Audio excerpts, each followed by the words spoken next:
जय किसान साथियों, कल के प्रकृति के तांडव को देखकर ऐसा लगा जैसे किसान का साथी कोई नहीं है। भगवान ने भी उससे मुख मोड़ लिया है और पिछले काफी समय से नहरबंदी के बावजूद उसने जो फसलें कुएं के जल से सिंचित करके बिजाई की थी, वो उनकी पल भर में तहस नहस हो गई। इससे पहले भी उसकी फसलें बेमौसमी बरसात से पथरीली जमीन के अंदर उगने से रह गई। ऊपर से जमीन की पपड़ी इस प्रकार से बेसमेंट बना लिया कि नरमे की फसल थी वो निकल ही नहीं पाई। अमेरिकन कपास को बहुत बेतहाशा उस समय नुकसान पहुंचा और अन्य फसलों को भी कल की आंधी तूफान ने तहस नहस कर दिया। प्रकृति के इस तांडव का भीषण आंधी और चक्रवात के रूप में आगमन हुआ और इससे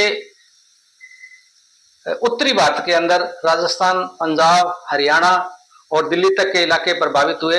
राजस्थान के अंदर गंगानगर जिला, हनुमानगढ़ जिला और बीकानेर, बाड़मेर, जैसलमेर, जोधपुर, सीकर, झुंझुनू, इन सभी जिलों के अंदर जो फसलें हैं वो बेहद रूप से प्रभावित हुई है और किसानों को उसका बड़ा खामियाजा भुगतना पड़ रहा है।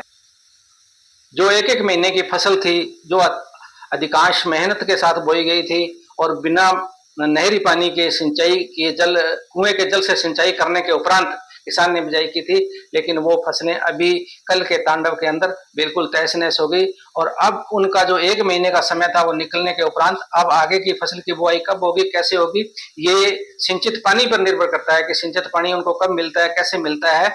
उसके उपरांत अमेरिकन कपास का जो समय है और नरमे का जो समय है वो निकलता जा रहा है।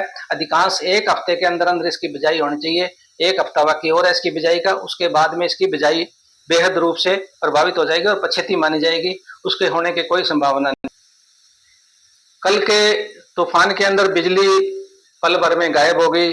जैसे ही तूफान का अंदेशा हुआ, बिजली विभाग ने अपनी लाइटें काट दी और प्रकृति के इस तांडव में अधिकांश पोल टूट गए, लाइनें टूट गई, किसानों की फसलें तबाह हो गई। 10 से ज्यादा किसानों के क्षेत्रों में आगजनी की घटनाएं हुई हैं, लेकिन उनसे कोई माल का जानी नुकसान नहीं हुआ है।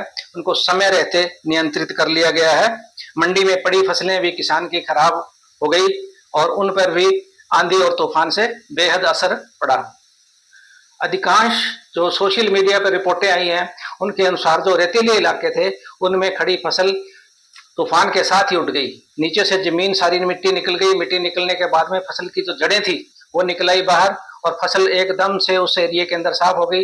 जहां पर कुछ दोमट मिट्टी थी या पक्की मिट्टी थी उस जगह किसानों को थोड़ा बहुत फायदा हुआ है और उसके बाद में जितने भी रेतीले इलाके थे, रेतीले इलाके के अंदर किसानों की बहुत ही दुर्दशा कल के तूफान से हुई है।